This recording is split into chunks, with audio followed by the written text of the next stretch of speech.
There is a peculiar torture in carrying a wound that the world cannot see. You dress well.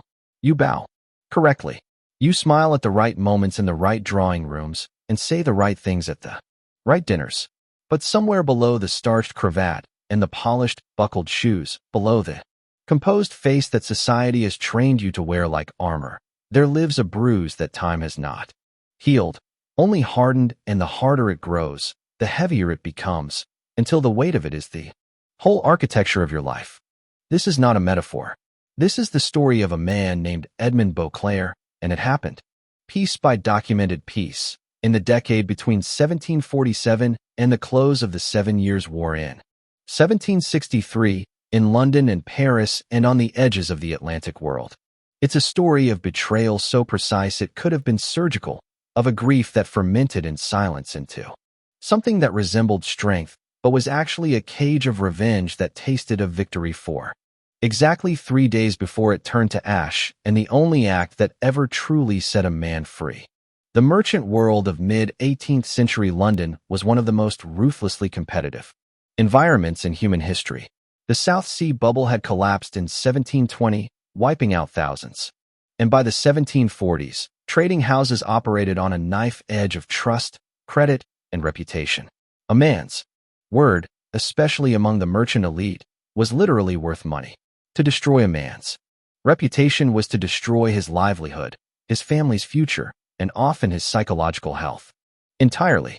Edmund Beauclair is a composite figure, but the circumstances of his life are drawn faithfully from the documented lives of London merchants of this era. It's 1747, London.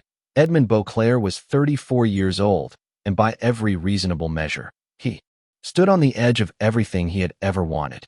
His trading house on Threadneedle Street. Beauclair and Associates, merchants of the first order, had survived years of hardship, storms, failed ventures, and dangerous financial risks. His business had survived 7 lean years, 2 catastrophic storms off the coast of Madeira, and 1 near-ruinous investment in a Virginian tobacco venture that was saved only by his decision to diversify into Bengal's growing cloth trade. He had not been born to wealth. His father had been a competent but unremarkable clerk, the kind of man who dies with a good name and an empty purse. Edmund grew up watching that quiet tragedy consume him. So Edmund built. He studied by candlelight while other young men wasted themselves in taverns. He learned early that in the merchant world, character was collateral, and he cultivated trust with patience and warmth. He married well, not cynically, but genuinely. Margaret Holt was intelligent, practical, and kind, the daughter of a respected dry goods merchant near the Strand. Margaret must be spoken of before anything else, because the entire coming disaster begins and ends with her. Yet she is the one person who deserved the least blame and received the most from Edmund's silent resentment. They met in 1738 at a dinner party hosted by a linen draper named Forsyth, known for excellent wine and terrible conversation. Edmund stood near the window, watching the street below, while Margaret approached him. He watched a lamplighter moving through the street below, leaving little pools of light behind him. Edmund called it beautiful. Margaret called it sad.